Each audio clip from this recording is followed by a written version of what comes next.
कफ बलगम पर मैंने काफी सारे वीडियो बना रखे हैं, लेकिन आज का वीडियो थोड़ा स्पेशल है।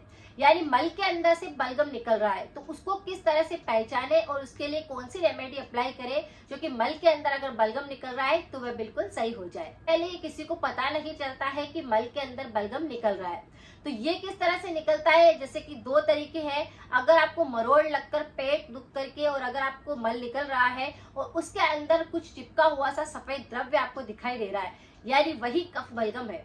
और अगर किसी व्यक्ति को दस्त लग रही है और उसके अंदर झाग जैसे कुछ आ रहे हैं, यानी वही कफ बलगम है। तो मल के अंदर अगर बलगम निकल रहा है तो आप इस तरह से पहचान सकते हैं। इसके कुछ कारण होते हैं इस प्रकार की बीमारी होने के। वैसे तो ये बच्चों के अंदर बहुत ज्यादा देखने को मिलती है। जो नवजात शिशु होते हैं, जो 6 महीने से लेकर 12 महीने तक के बच्चे होते हैं, उनको थोड़ा सा सर्दी जुकाम होते ही, कफ बलगम जमा होते ही उनके पोटी के द्वारा इस तरह से कफ बलगम निकलने लगता है। लेकिन कुछ बड़े और बुजुर्गों के अंदर भी ये दिक्कत देखने को मिलती है। यह कुछ इस प्रकार की बीमारी का लक्षण भी हो सकता है। तो यहाँ पर हम कुछ कारण जानेंगे किस कारण से ये दिक्कत होती है। अगर किसी भी व्यक्ति के शरीर के अंदर पानी की कमी होने लगती है तो इस तरह से शौच करते टाइम पर उनके बलगम दिखाई देता है। अगर किसी को कब्ज है, पुरानी कब्ज हो चुकी है, मरोड़ लगती है, तो इसका मतलब यह है कि उनको भी ये दिक्कत हो सकती है। अगर किसी व्यक्ति के आंतों के अंदर किसी प्रकार का इन्फेक्शन है, जैसे वहां पर कुछ फोड़ा बना हुआ है, उसमें से मवाद निकल रहा होता है, तो इस तरह से मल के द्वारा कुछ ऐसा व्हाइट सा डिस्चार्ज दिखाई दे सकता है। अगर किसी व्यक्ति का खाना पूरी तरह से पचता ही नहीं है, सड़ता है और आप बहुत ज्यादा मैदे से बनी हुई चीजें खाते हैं, तला हुआ बहुत ज्यादा खाते हैं, ऑयली फूड ज्यादा खाते हैं, तो ऐसे व्यक्तियों को खाना पूरी तरह से डाइजेस्ट नहीं हो पाता है और ऐसे के अंदर आप देखेंगे कि शौच करते टाइम पर मल बनकर आएगा तो भी उसके साथ कफ बलगम निकलेगा। अगर दस्त लग जाएगी तो भी कफ बलगम दिखाई देगा। अगर किसी व्यक्ति के लंग से रिलेटिव किसी प्रकार का इन्फेक्शन हो रहा है, जैसे वहां पर भी कफ बलगम बहुत ज्यादा जमा हुआ है, तो वह इस तरह से शौच करते टाइम पर निकलता है। तो अगर किसी व्यक्ति को कफ बलगम बहुत ज्यादा जमा होता है, फेफड़ों के अंदर पुराना साइनस है, पुराना सर्दी जुकाम है, पुराना कोई लंग्स इन्फेक्शन है, तो इस पर मेरे काफी सारे वीडियो बने हुए हैं। आप जाकर उनको जरूर देखें और शेयर करें लोगों के साथ में, क्योंकि ये रेमेडी 100% काम करती है। आप उनको करिए अगर आपको कफ बलगम बहुत ज्यादा जमता है। आज की रेमेडी भी काफी पावरफुल है। अगर आप शौच के दौरान आपके कफ बलगम निकल रहा है तो आप उसे बिल्कुल नजरअंदाज न करें, इस रेमेडी को ट्राई करें। तो लंग्स के अंदर भी काफी ज्यादा कफ बलगम जमा होने के कारण आप कोई ऐसी दवाई लेते हैं या फिर कोई ऐसा उपाय करते हैं जिसकी वजह से भी शौच के दौरान इस प्रकार से कफ बलगम निकलता है।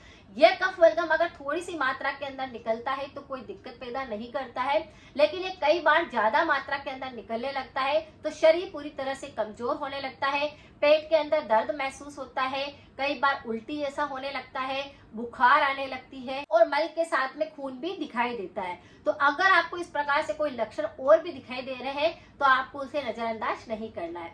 आज जिस रेमेडी की बात मैं कर रही हूँ वह जायफल।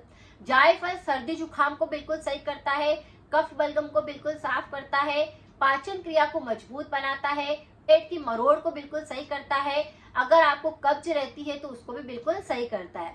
तो ये काफी सारी बीमारियों को सही करता है, इसीलिए यहाँ पर आपको जायफल का प्रयोग करना है। पानी बनाकर आपको लेना है। एक जायफल का टुकड़ा आप लीजिए, उसका 4 हिस्सा कर लीजिए, 4 दिन तक आप इस पानी को लीजिए। आपको क्या करना है, चौथे हिस्से को अच्छे से पाउडर बना लेना है और उसे पानी के अंदर डाल करके बॉईल कर लेना है और फिर इस पानी को आपको धीरे धीरे करके पीना है। अगर आप इस पानी को पिएंगे तो आपको दस्त लग रही होगी, उसमें झाग निकल रहे होंगे, अगर आपको मरोड़ लगती है, पेट में काफी तेज दर्द महसूस होता है, शौच के दौरान तो सफेद सफेद डिस्चार्ज हो रहा है, तो वह बिल्कुल सही हो जाएगा। और अगर किसी व्यक्ति का कफ बलगम बहुत ज्यादा जमा है, जैसे फेफड़ों के अंदर भी जमा हुआ है, आपके पोटी के अंदर भी निकल रहा है, तो ये उसको भी बिल्कुल साफ करेगा, पाचन तंत्र को काफी मजबूत बना देगा। तो इस तरह से अगर आपको बहुत ज्यादा दिक्कत हो रही है तो जायफल का पानी बनाकर आप लीजिए, इससे ही आपको काफी आराम आ जाएगा। जायफल के अंदर काफी सारे पौष्टिक तत्व होते हैं। अगर बच्चों को भी सर्दी जुकाम के कारण पोटी के अंदर कफ बलगम निकल रहा है तो आप क्या करें, थोड़ा सा जायफल घिस कर उसे 1 या 2 बूंद पानी के साथ में भी दे सकते हैं। और अगर नवजात बच्चा है तो माँ के द्वारा जो स्तन से दूध निकालते हैं उसी के अंदर से थोड़ा सा जायफल उसी में घिस करके आप बच्चों को दे सकते हैं, जिससे बच्चे का पेट साफ रहता है, पेट में दर्द नहीं होता, मरोड़ नहीं लगती, दस्त नहीं लगती और बच्चा रोता नहीं है और इस प्रकार से बलगम भी नहीं निकलता।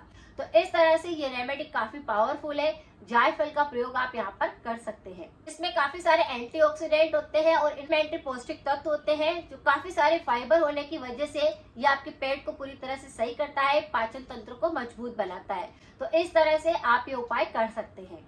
साथ में आपको कुछ परहेज जरूर करना होगा, तब रेमेडी काम करेगी। तो जब आप इस पानी का सेवन कर रहे होते हैं उस दौरान आपको तला हुआ नहीं खाना है, मिर्च मसालों का प्रयोग नहीं करना है, गरम मसाले आपको नहीं खाने हैं, क्योंकि गरम मसाले खाते हैं तो बहुत सारे लोगों को पाइल्स की दिक्कत होती है और मस्से के अंदर से भी कई बार डिस्चार्ज होता है, जिसकी वजह से भी आपकी गुदा मार्ग के यहाँ पर डिस्चार्ज होता रहता है और ऐसा लगता है कि कफ बलगम निकल रहा है, लेकिन वह किसी और कारण से ये दिक्कत पैदा कर रहा होता है। तो ये सारी चीजों को बिल्कुल सही करता है। आप परहेज करेंगे, अगर तला हुआ नहीं खाएंगे, जंक फूड नहीं खाएंगे, अचार का सेवन नहीं करेंगे, तो ये रेमेडी काम करेगी। अगर जानकारी कुछ यूजफुल लगी है तो सभी के साथ जरूर शेयर करें। मिलते हैं फिर नेक्स्ट जानकारी के साथ में। Thank you so much.